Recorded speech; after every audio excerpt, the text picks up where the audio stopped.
Hi, good evening. My name is Rita and I'm a curatorial associate here at Sakshi Gallery.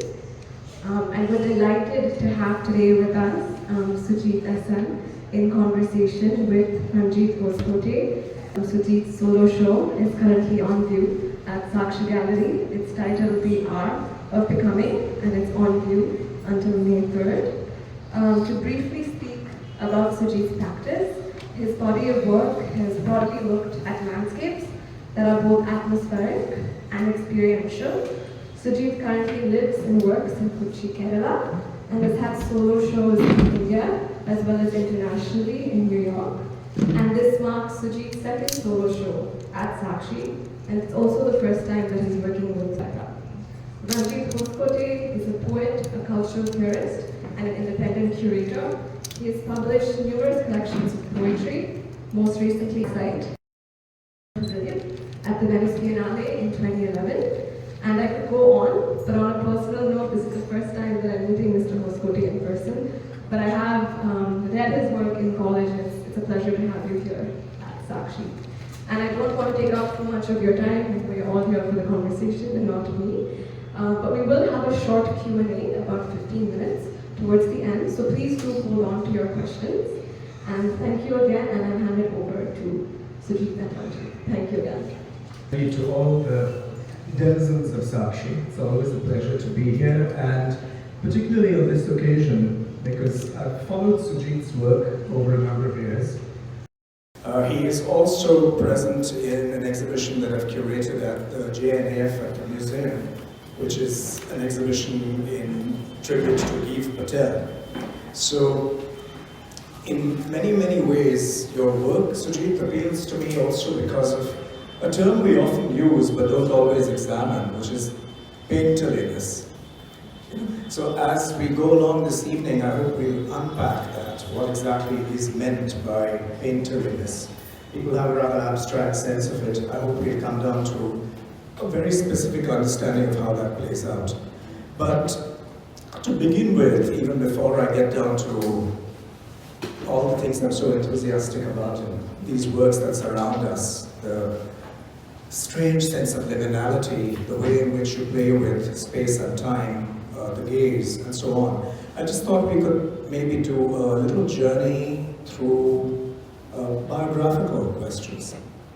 I was, for instance, this might seem entirely irrelevant, but I was surprised at some point to learn that you were born in Baroda, but you studied art, in fact, in Thrissur and in Hyderabad. That seems like a rather radical political statement. Do you want to unpack that for us? How did that come about? Thank you, Ranjit. Thank you, Sakshi. And thank you all for coming. Yes, I'm born in Baroda, Gujarat.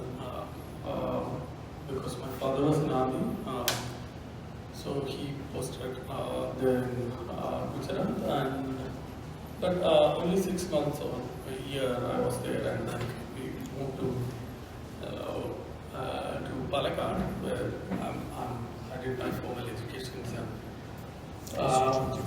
Yes, as a kind of a rock star type mic. So I moved, and then I did my. I was in my father's place. It's a very small village in Kerala. It's close to Tamil Nadu. So I'm not purely Malayali in that sense. So a lot of mixed culture from Tamil Nadu.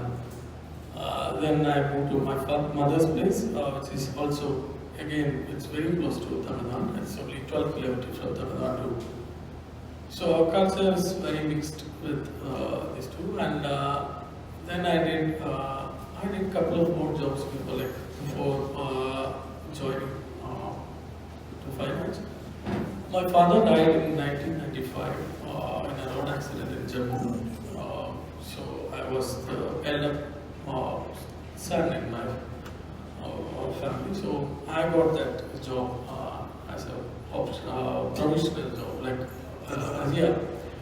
And being a very middle class and very average student, that's one could get that's the best job one could imagine, with the Indian Army. So I somehow, because of the societal pressure and that, so I somehow agreed to join army. Then I went to Hyderabad, and then a couple of days I was there, and then somehow I was able to manage, I was able to run away from that job with one condition is that I will go back with a technical certificate. So then I came back and then I studied ITI. It's an industrial training course in Kerala. So I was working after that for 2 years. It's actually a draftsmanship course, which the person who makes plan and elevation for the buildings. So that is there. So then I was working with small firms in Kerala, but my internal urge, which actually I wanted to be a painter. But having said that, but I'm not really. I really don't understand. I'm a painter in that sense, because most of the time people, a student or a kid, identify them with their skill. So I don't have that skill in that sense. So wherever I go, the competitions are this thing. So I have always failed, miserably failed.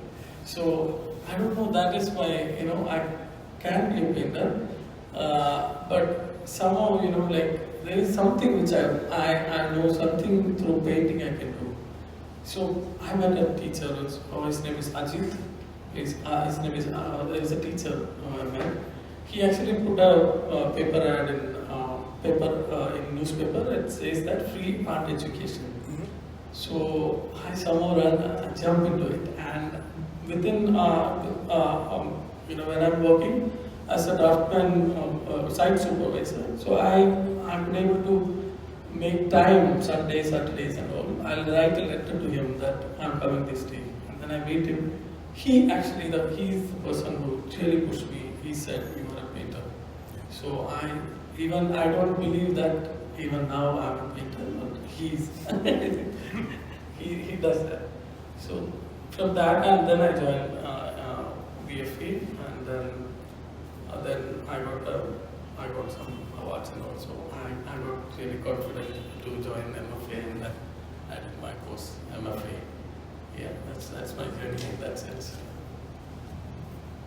So again, this seems vaguely irrelevant, but there's a profound social history hanging by it. I noticed that your middle name is Nalini, Yeah. and it occurred to me that That's mother. Same. Yeah. Yeah, it's actually it's not a common practice in Kerala. There are part but they do that. But my father, I don't know why he did, but that's a good thing. But he put my mother's name next to me, Sujith SN. So that became SN, and then here. So that's the thing. So still, I'm very proud of that. Yeah. Now people are doing rather. Like in social media time, I've seen many people, they may be changing that to do. So I'm also interested in how you draw on certain kinds of regional pasts, and then you look forward to your explorations. Oh, speaking of regional pasts, we have more of your fellow Keralites marching in. We should perhaps wait. But maybe now one should address some of these formal questions. Tempera is a medium one associates with the grand tradition in many ways. Yeah. The early work that I saw by you was often in watercolor. Yeah. And at what point did you make the switch, and why? And also maybe it's worthwhile to dwell on the technicalities of tempera. Yeah. Actually, I was working almost 14-15 years in watercolor. I'm really into it, and watercolor I started just before I was working with pastel.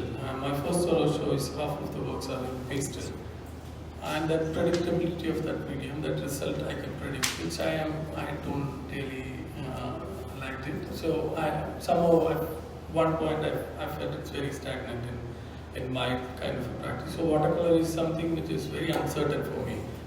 The way I handle. So actually, it's every day you fail miserably or you fail gracefully in watercolor. So that's something which I really enjoy.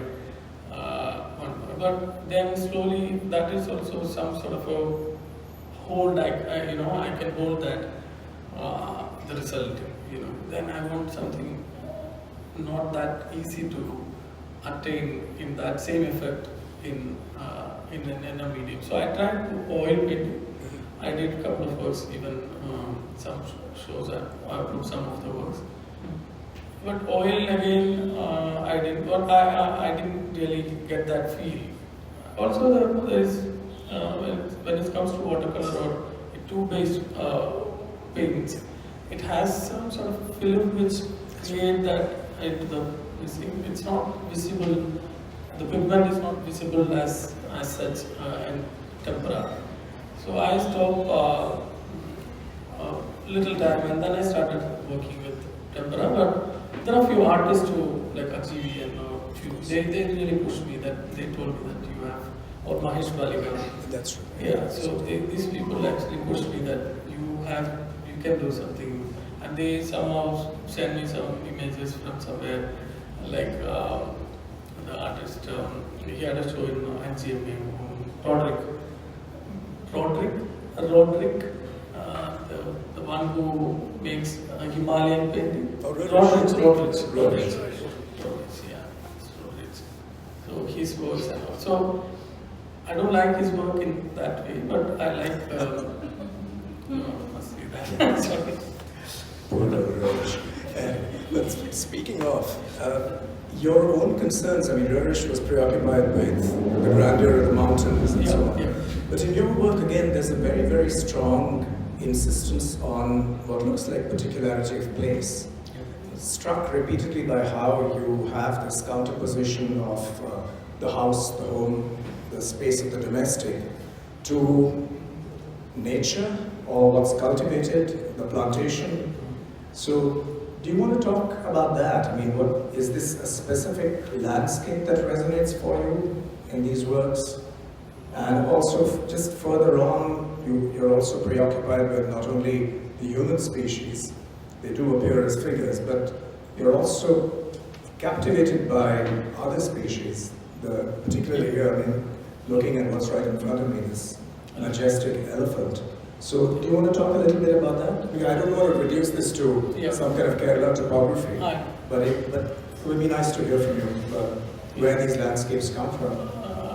Actually, after moving to Kerala, people always, when you work with a particular medium or a particular color for a long time, people always recognize you with that, So after a point, you feel that you are in a circle. People recognize you through that. So when they see something like that, they click picture and send it to you. That I enjoyed once, but after a point, I realized that is also a kind of a trap, so. As an artist, we all try to do something or one thing in many ways. We try in many ways to tell that same thing. So I tried something which I use mostly the blue color and mostly indigo color. That color itself, by default, it carries some sort of a mystery or ambiguity, some sort of a, if whoever paint, it will come there. So I want something opposite to that, something deep yellow, something very green. So how do I create? How I could able to see things through the same effect, same seeking, in a different, little more vibrant or little more lush vegetations and all. So how I get that same effect, that is my concern actually in that sense. Circling back to where we started, this notion of painterliness, one part of the painter's preparation is an immersion in color and its meanings, which now seems a little traditional or old-fashioned. Yeah. But as you were speaking about indigo, I found myself thinking, for instance, of Nansok's paintings, or the paintings that come out of Kangra, Pashawin, Mankote. What does that deep welling red mean, or the blue? But there's also a very strong modernist tradition of color theory through Johannes Eyten, through Albers. Yeah. So, do you want to talk a little bit about the role of research into color, which is part of your painterly practice? Yeah. Actually, miniature, again, Kankara painting, they use color very responsibly in that sense, like they know what they're producing. The same way I felt Rothko, one of the, how paint illuminate, with two colors, if you just oppose, how the color get a different feel. So that I learned a little more scientifically in looking at Albers, his school of thought. Like there are YouTube videos in this thing so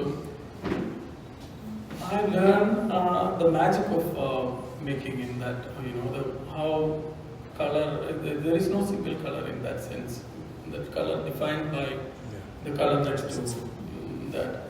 Also Cezanne in that sense, like, see, that's a big revelation for me, like when I know, when I'm going through colors, when it's completely a new thing for me, like then I look at most of the painters, like Indian painters like Swaminathan or Gayatronde, whoever working with some sort of that Ganesh pine. Yeah, so tempera and then the light. It's almost like somebody's putting a diya in the painting, like that sort of illumination which I found. So I somehow moved by that. Also, I have a very strong interest in miniature painting since long time. Like, so maybe the space division and the composition, for example, that particular work have a lot of miniature influence, but it's not as I look at things very closely but it's not like I took reference and did it, but it's in my mind in that sense. Yeah. So that's I mean, we haven't talked about this before, but that's what came to me repeatedly looking at the work. I thought this is the proportion of detail to scale and the creation of this mood, like a bhava, is extremely, it comes from the world of the miniatures, although in no way is that your subject. So that's something that came across. There's also this persistent dwelling on light, as again harking back to what are the elements of the painting. There's this luminosity, there's a glow, sometimes it's like auroras or lightning. That's a central element of all your work, even the nocturnes, even the paintings that seem to be set at night. It's really this glowing light which you keep circling back to. Yeah, maybe. See, most of the time we paint, we see things, or we did something, and then we try to operate why I did, or it's almost like going back to a crime scene. Like you're finding what is the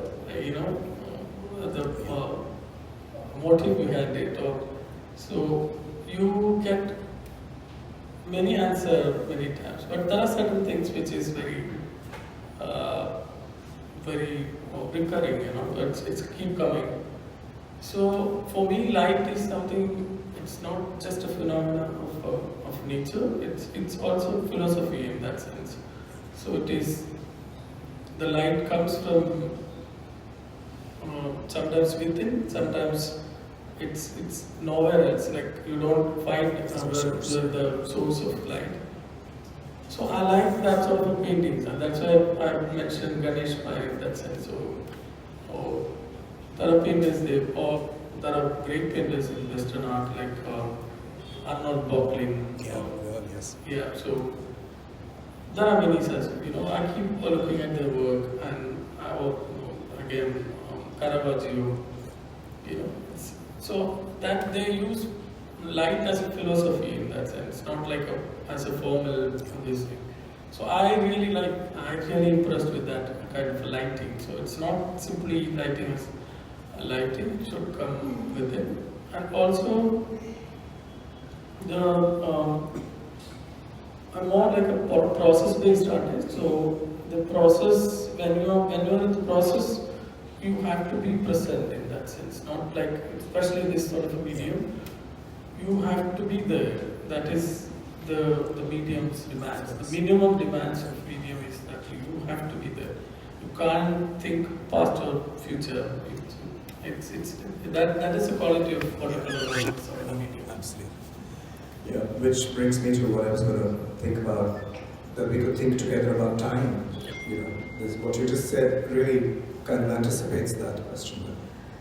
Being present, because that's the demand of the medium, also for technical reasons of speed, but it's always held in this liminal way. Time is, you know, in your paintings, it always seems like something has not yet happened or is about to happen. There's a kind of imminence.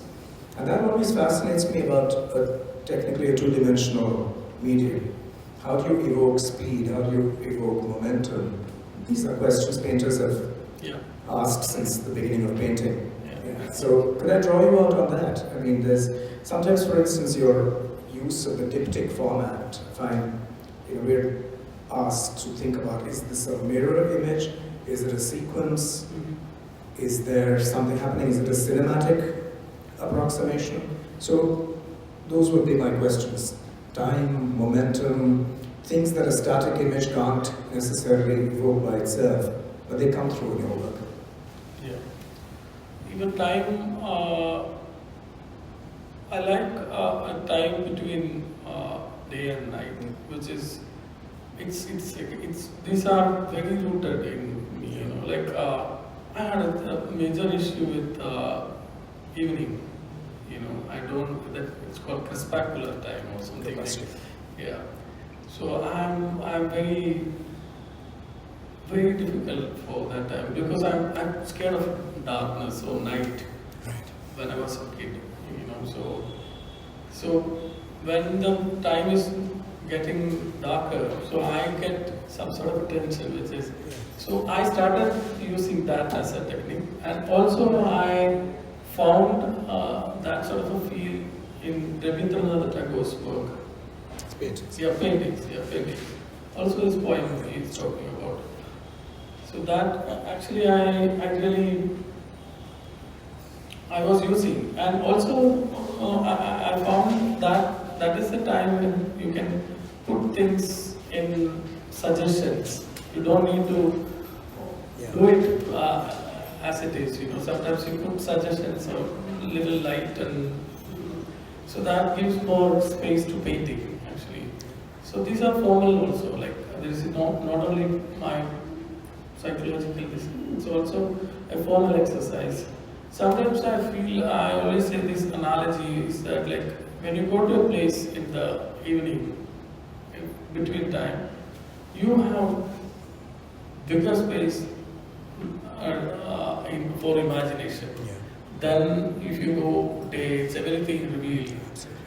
Or even night, you don't see anything. So between time, you have many space to fill with imagination. Sometimes if you go to a waterfall in the evening, you may feel it's huge. Maybe in day your brain won't allow to think in that way. Yeah, it's imagination cut sometimes. Yeah. Reminds me of one of my favorite books. It's actually a long essay. Tanizaki's In Praise of Shadows. Yeah, it's a marvelous work.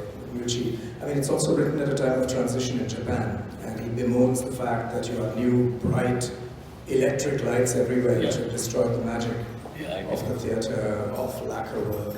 It's shadows that are much more expressive, and as you said, they allow more range to the imagination. I agree. And also even Japanese thing, like I'm more looking at QE prints. Yes. It's floating world, right? So you feel that somewhere, like this work. That is again, it's an area you can put. It's an area of many space for imagination. Then you putting something in a very anchored, very, So you have space. It may float.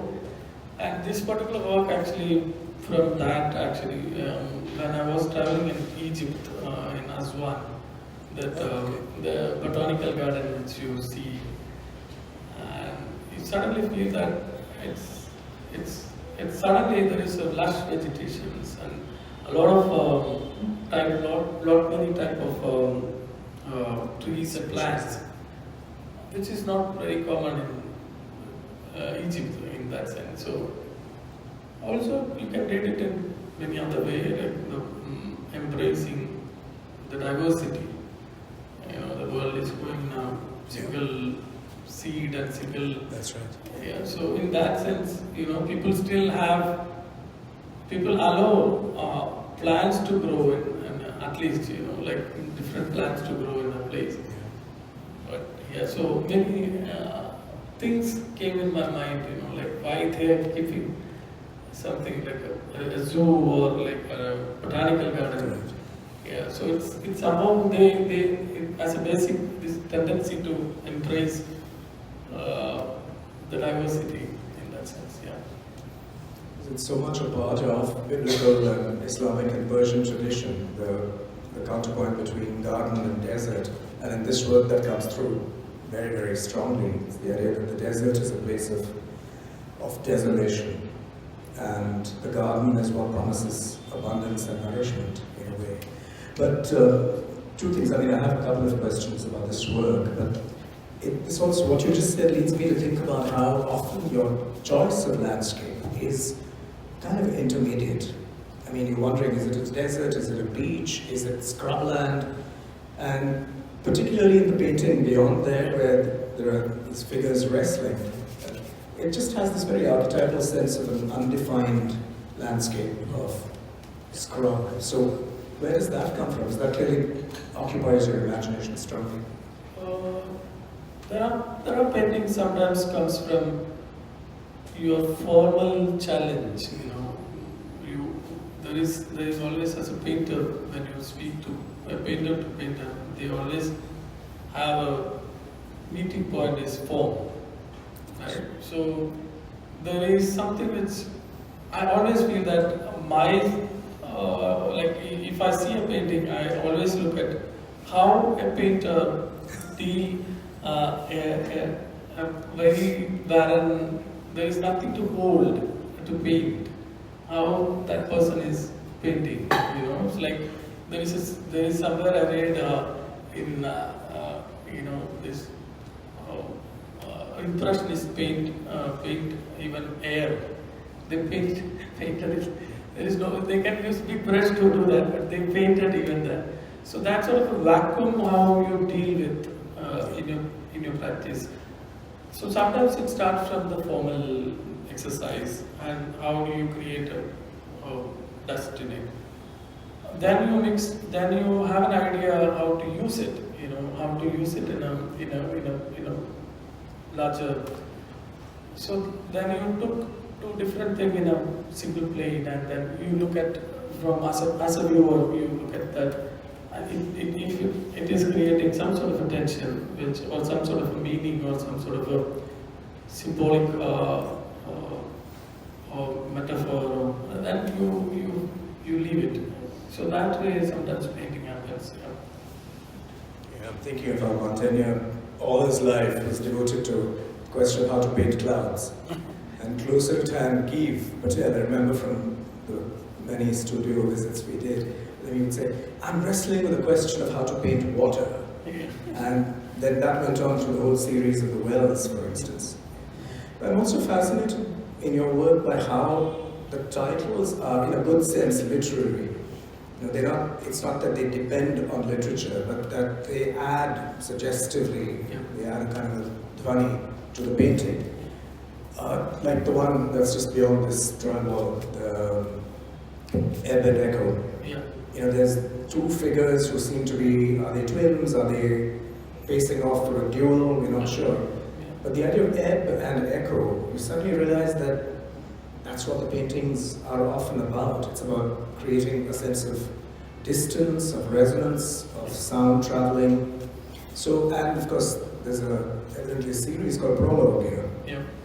Could you talk about your choice of titles not as something incidental, but something fundamental to your paintings? I'm very scared to put titles because sometimes it gives some sort of a narration which I don't like to. So I always put some title which is slippery, like it's not, you want, so I usually put archetype or archipelago. It has vast meaning, so you can put anywhere.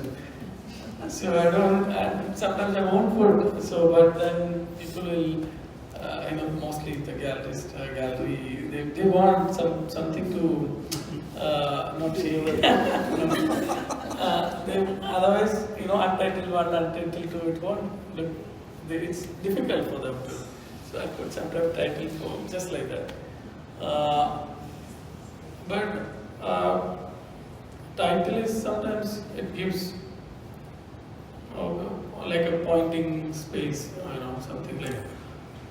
So that way I put, it's not, title is for me, it's a very secondary thing because I don't want any sort of a direct narration in my work because I feel that limits my possibilities, and that one, if you put some title, sometimes that limits the works to a time which is not go further. Yeah. Yeah, no, I recognize that problem also from poetry. And then over the years I've come down to one-word titles because I don't want to give away too much unless the title's actually doing something with. But in the case of these paintings, I don't think the titles are indexical. They're not telling us what to see. I think they actually move away from and amplify what's going on. Archipelago, for instance, is the painting called Archipelago here is actually a swimming pool. And it is also a reference to Hockney. It's a quotation from Hockney. Which leads me to ask you about the exemplars that you look to, artists whose practice is meant a great deal. So why Hockney? I know there was, at one point, Hockney played a major role, for instance, for Ruben at one point. But tell us about which painters you would, who's in your pantheon of painters? Oh, I have a bunch of lists every time. Every 6 months. Let's start with 3. Every 6 months, I change because as a poet or reader or writer read books the same way I read painting. I like to do that because that gives me more, pleasure or more understanding of space. I'll keep asking the question why this is great or why this painting is amazing or whatever. And also sometimes some painting that this is good but it's not touching you, but you don't leave them. Maybe after a couple of years you go through something and go back and you feel that suddenly it's a new perception you get it. That way I found few artists, which is 2 artists maybe, took me years to at least appreciate the work. One is Cezanne and then Morandi. Amazing. Yeah, so it took me at least 20 years of practice, I know any book you take, any contemporary or modern art book, you will see this too. But you don't know why this is great. Even there are artists, still I didn't get it, there are few. But I started appreciating this too now. I'm really a big fan of Morandi now. And Morandi's, I don't know what's the right place to say, but Morandi is something which I can speak about. Morandi is a person who taught me the painting should create a sense of present. This is now. There is no past and future for his work in that sense, because he cut off all the faculty which leads to direct meaning making, which is color or form or the sense of height sometimes. Maybe a cup is this big, and the saucer is that big, like something like that. So and his composition, which teach you many things, that is correct. There is nothing, you can't move anything. And then I read he's actually taking long time to composed thing than making it, painting it. And he put many, dust and that things to the object to cover the color and most of it. And the way he create the weight of the object, you feel it, which is very difficult as a painter. As a painter, it's very difficult to make with very limited use of colors. How do you create a sense of weight or sense of tactile quality in painting, which is it's really amazed me. Like Vermeer's that pearl, yeah. When there is just a round of color which is very muddy color and one dot and become right. Yeah. The highlight. Pearl, and also when you put milk, it's just a milk. The weight of the milk, you feel it. It's not like white water. You don't. If I do, sometimes I get it's white water. It's not milk. The milk has some. There's a speed of flow. Yeah. These are the things which really impress me to look at their painting. So I keep moving every 6 months, and I like many painters in that sense, even in India or Western art. Yeah, many. I have to say, I had a conversion experience in Bologna when we saw the Morandi Museum. Yeah. Up to that point, I recognized formal greatness, but I thought, this is a lot of boring brown bottles. But when you actually go there and you stand up, you also realize his color is much more complex than it looks. Yeah. There's pink, mauve, there are gradations. He's doing intriguing things that don't always come across in reproduction. But also that incredible discipline of saying, this is all I'm going to do. This is the nature mode that I will address right in front of me and then bear witness to that. I sense that same kind of devotion and dedication to particular things here. It's something that also came across as you were speaking, which I meant to ask earlier. There's two impulses, at least in your work. One is, in a way, to adapt Greenaway's title, the draftsman's contract. There's a fidelity to built form architecture that comes through. But then there's everything else that escapes it. There's a very strong abstractionist interest in the body of color, in the wash, translucence, glazing. So can you talk about these two, I wouldn't say they're competing impulses, but they come together to create these magnificent works? I really follow abstractionist, like abstract-based artists who they are the people. They are into the core, which is through reduction. It's not sometimes not opposite. So I really like the way they approach the color. They handle the surface, and the kind of, for them everything is meaningful, meaning making. Everything is like, even the scale of the work. For Rothko, for example, like if 1 inch is too much for him, even that way I also see myself. Like sometimes 1 inch I cut or 2 inch I cut from the paintings because I feel it's at last it is a design. It should go in a very organic look. If something creating some sort of artificiality in color or scale or form, I feel that will kill the work. But sometimes the people who see your work, they don't recognize it, but they recognize it, they enjoy it in different ways. They may say one word, I like this work, or I don't like this work. I don't know why. They may say, I feel that the answer is, if you go through something, in world, everything is, you should make it look like organic. You're walking on a beach and you found a shell. So same way you should make painting. That's why I call it. Fantastic. That's a great line to on a note on which to segue into the next part of what we're doing. Any questions that you might have? This might be a good time to put them to Sujith or observations. Francesca, I said some rather wicked things about your fellow Italian Morandi. You must forgive me. I agree.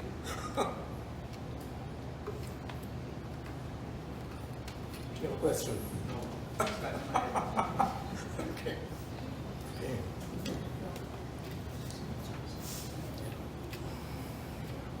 We've actually gone through this. Sorry. I was interested in what you said about your titles. So I want to ask a little more about that because you said you felt kind of limited sometimes with the need to provide a title. But don't you think any kind of creation is a limitation because you've chosen the size of canvas, you've chosen the medium, you've chosen the color palette. So you have limited what you saw in your head into this vision. Do you see the title as separate and not as an extension of the painting, and that's why that is particularly limiting for you? See, when you have that much, see any language in terms of painting, it's a language. When you change that language into any other language, like if it is music to painting, or I don't like if somebody is calling me, your painting is poetic, which I don't really, painting is painting, poetry is great as painting. So same way, like sometimes He's very careful. So I don't. So sometimes it limits the title will limits the work. So I don't. So that's maybe that's a reason. Or also maybe I'm not good. I don't have good command on language. That's also a reason, right? Yeah. So yeah, I'm not ashamed to say that. It's something that your question, sir, leads me to ask you is to be in my bonnet in my role as a translator. So much that goes on in the Indian art world, including this present conversation, is completely Anglophone. What if there was another language in which you might want to title your paintings? Would that help at all? Would that be somehow more evocative? I mean, I know that I know and respect your distinction between the language of painting and language, linguistic, literary language. But I don't know if the use of another language, possibly Malayalam, not to be reductionist again, might that kind of title point towards another source of memory, another body of expressions? Yeah, maybe that's one way of like Kiefer does, Anselm Kiefer.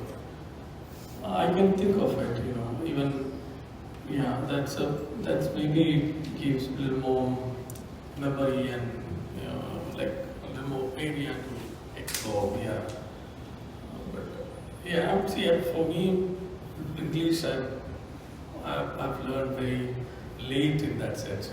I learned to write about and then only I could able to speak. Before I'm from a very remote village, so I can't speak. Or still I think in Malayalam and then I translate that into English. So I don't have good command on this particular language. Yeah. And then I keep watching artist interviews and so through that I learn few words and then somehow. But that's the thing.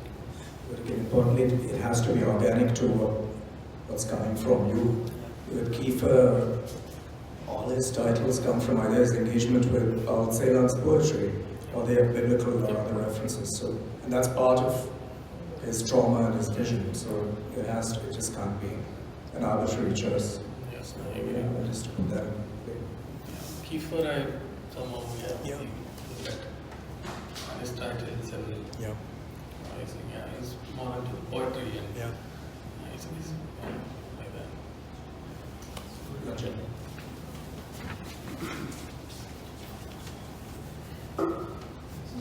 Because I'm kind of familiar with your work, I'm just curious about the show that you mentioned, that's currently on.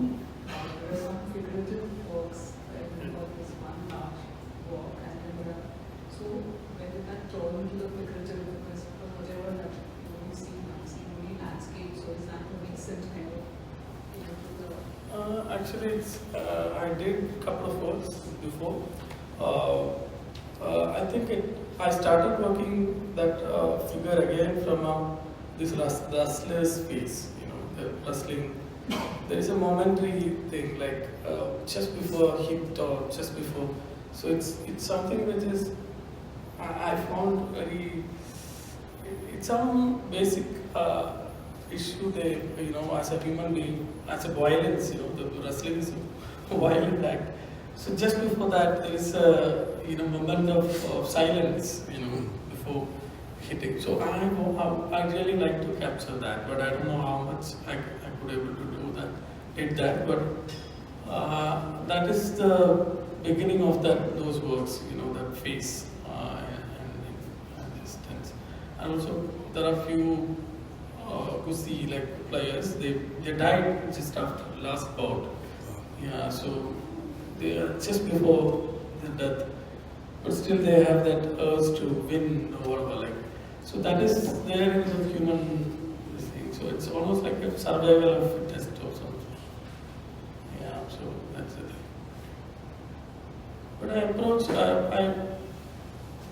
my approach to landscape and figurative almost same in the sense, whatever I'm saying this here, that's almost same kind of approach I do.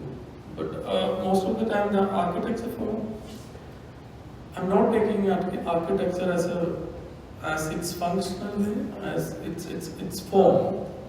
So for me, architecture as a symbol of something, as a power structure. Sometimes what Foucault says, like panopticon. Yeah, the gaze is a trap. Some sort of somebody's watching from somewhere. So it's that sort of a structure I use in my most of my, I don't know, not much here, but early works. Yeah, so architecture comes in a landscape with some sort of a intention.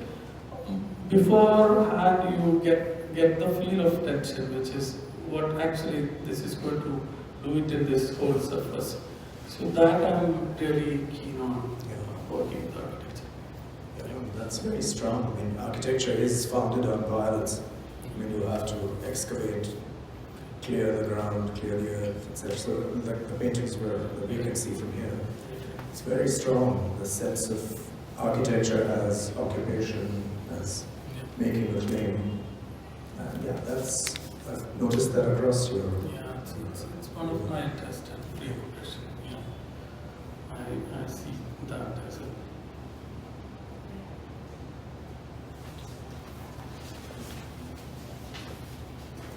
Hi, Sujith. Hello, Cindy.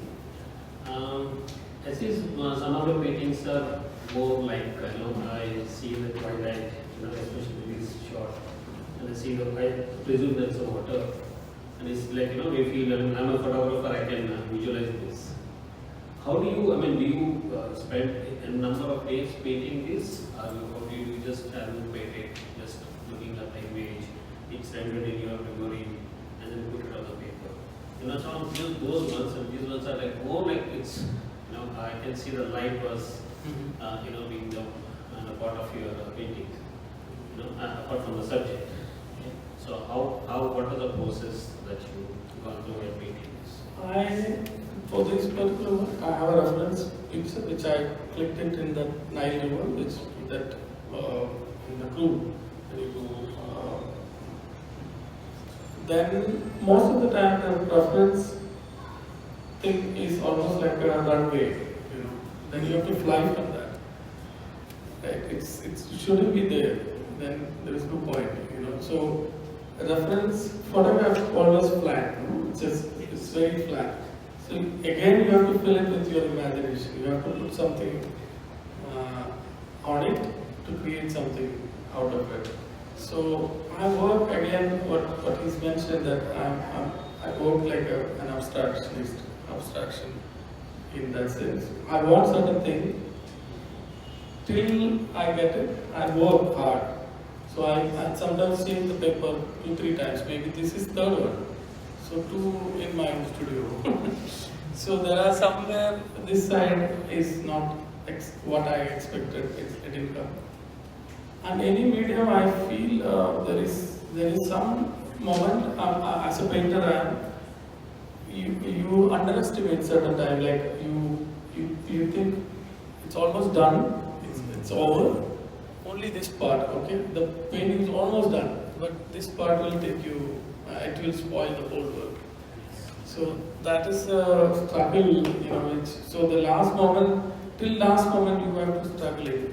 In my case, I don't know, there are people, they may have good hand in that sense, but for me that day, the day I come to studio for doing this area, I will really try to move, not today, okay, it's like, I have to go to bank or I have some other work, something I push myself not to do it. And then then there is a time like I have to do it, then I'll do it and I may get it or I'll remove it and with a lot of pain in that sense. You take, because my wife and kid, I was here in the house and the studio was the same place, so they have seen I'm screaming or whatever, and gone through, because of it's almost done. It's the last minute. Now she knows, she don't care about it. It's okay. And that's an interesting way that you said you took the photograph and you kind of took that as a reference and you work on it. And in the process, did you find anything that you want to improve while painting?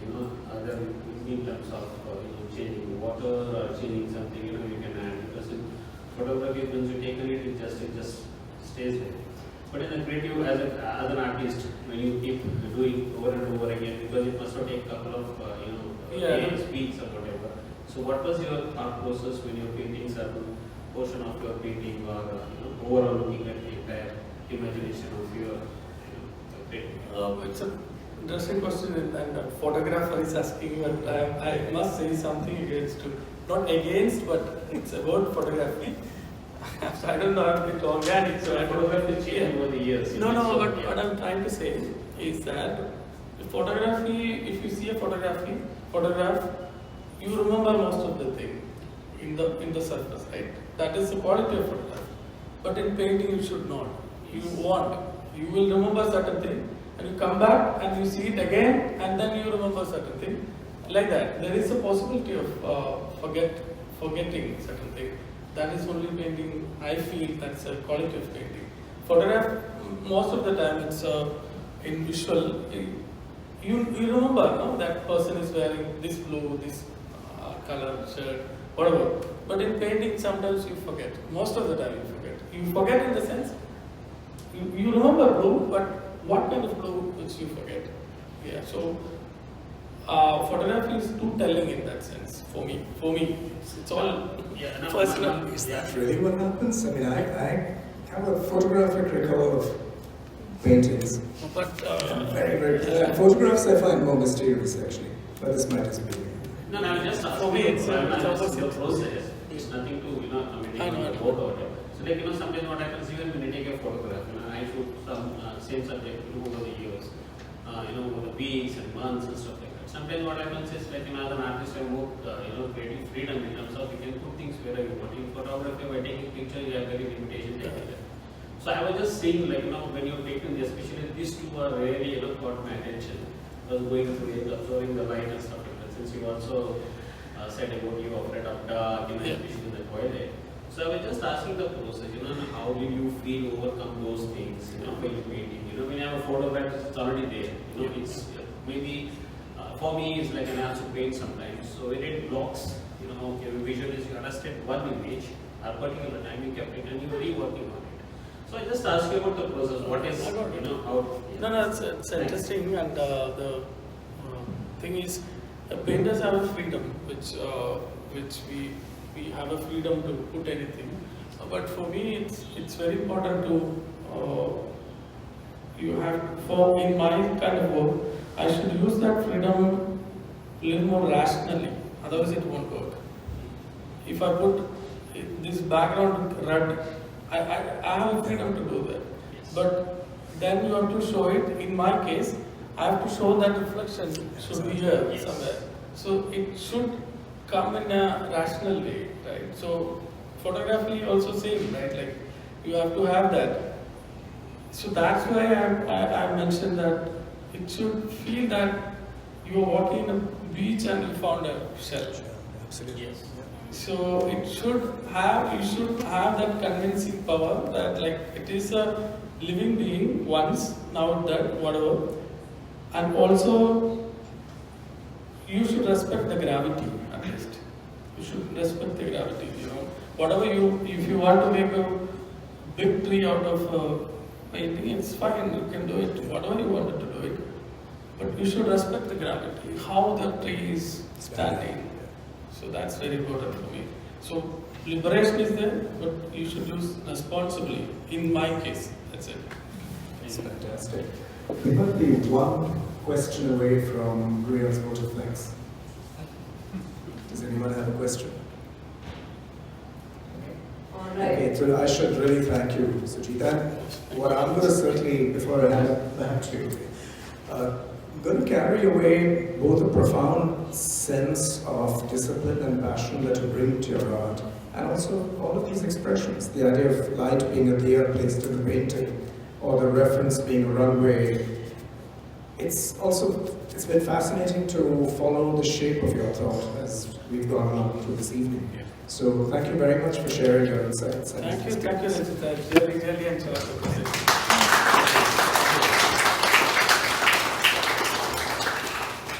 Thank you so much again to Ranjit and Sujith for joining us today. What has been a wonderful conversation that's covered a lot of ground and left us all thinking more about your practice.